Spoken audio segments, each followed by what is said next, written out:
बिस्मिल्लाहिर्रहमानिर्रहीम। हम आज बात करते हैं मलेरिया फ़ीवर की कि इसकी क्या वजूहात होती हैं, ये कैसे फैलता है, हम इसको कैसे रोक सकते हैं या इसका इलाज कर सकते हैं। मलेरिया क्या है?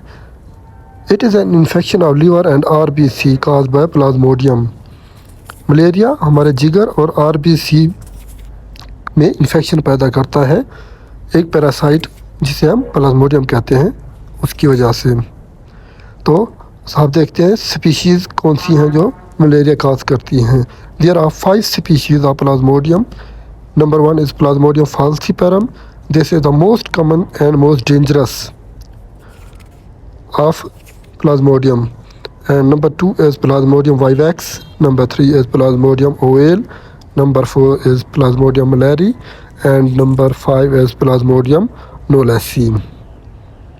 तो एपिडेमियोलॉजी देखते हैं कि ये ज़्यादातर कौन से इलाकों में पाया जाता है। जो आपको ग्रीन एरिया नज़र आ रहा है, यहाँ नो मलेरिया, यहाँ मलेरिया नहीं होता।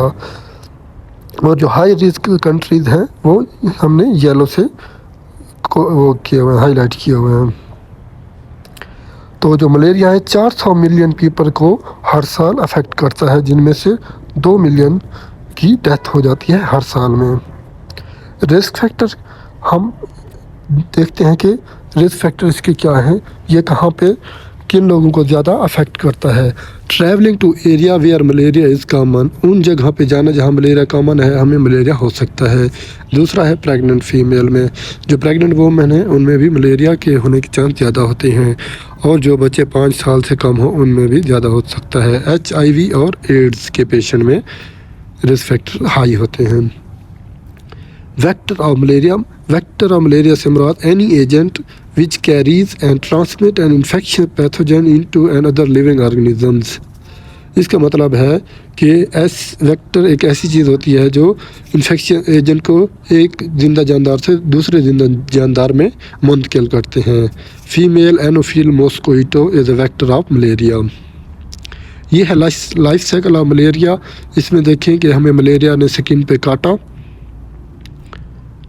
यहाँ पे हमें मलेरिया ने काटा तो इन्फेक्शन पैदा हुआ। ये जो इसने अपना टॉक्सिक रिलीज़ किया हमारे स्किन में, वो ब्लड के ज़रिए लीवर में जाता है और यहाँ पे इसकी वो इसकी डिवीज़न होती है। डिवीज़न होने के बाद ये अपने मीरोजॉइड्स बनाता है और आरबीसीज़ में इसकी डिवीज़न होती है और ये गैमेटोसाइट्स, फिर गैमेट्स बनते हैं, फिर जाइगोट और फर्टिलाइजेशन होती है और फिर ये दोबारा हमारे खून में आ जाता है। ये इसकी बहुत ज़्यादा मिकदार हो जाती है हमारे खून में, तो ये हमारे बुखार पैदा करता है और बहुत से सिम्टम्स होते हैं। Human is the secondary host, primary host mosquito है, जबकि ह्यूमन सेकेंडरी होस्ट है। इसको ज़्यादा याद करने की ज़रूरत नहीं है, ये सिर्फ आपको दिखाने के लिए कि ये सारा लाइफ साइकिल होता है इसका।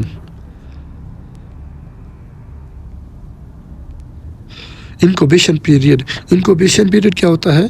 जब हमें मलेरिया ने काटा उसके बाद कितने दिन बाद हमें सिम्टम शो होंगे या हमें ये बीमारी शो होगी, ये वो पीरियड होता है, इनक्यूबेशन पीरियड कहलाता है। प्लाज्मोडियम फाल्सीपैरम का 7 to 14 डेज़ होता है।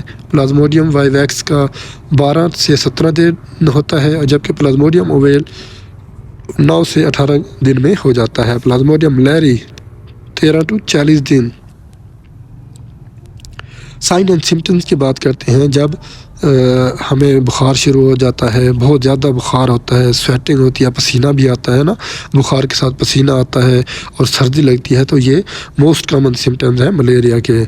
उसके बाद सर दर्द भी होता है, हमारा वज़न भी कम होता है और हमें ड्राई कफ भी होती है। ड्राई पिगमेंट यूरिन, जो हमारा यूरिन है वो डार्क हो जाता है और जॉन्डिस, हमारी आंखें वो येलो कलर की हो जाती हैं। तो ये सिम्टम्स हैं। डायग्नोस हम इसे कैसे करते हैं? हम पूछते हैं कि आपने किसी ऐसे एरिया में ट्रैवल तो नहीं किया जहाँ पे मलेरिया कॉमन है। तो ट्रैवल हिस्ट्री पूछ सकते हैं, फिजिकल एग्जामिनेशन कर सकते हैं। इसमें हेपाटोमेगाली एंड स्प्लीनोमेगाली मोस्ट कॉमन होता है। लेबोरेटरी डायग्नोसिस की बात करें तो रैपिड डायग्नोस्टिक टेस्ट होता है, एक एलिसा टेस्ट होता है, एंजाइम लिंक्ड इम्यूनोसॉर्बेंट एसे, और दूसरा PCR पॉलीमरेज चेन रिएक्शन। ये टेस्ट होते हैं जिससे हम कंफर्म कर सकते हैं कि हाँ इसको प्लाज्मोडियम मलेरी है। तो ये इन्वेस्टिगेशन भी कर सकते हैं। फर्दर इन्वेस्टिगेशन के CBC, urea creatinine, electrolyte, liver function test, malaria parasite, chest X-ray, urine DR and blood urine cytology. Treat malaria as falciparum until proven otherwise.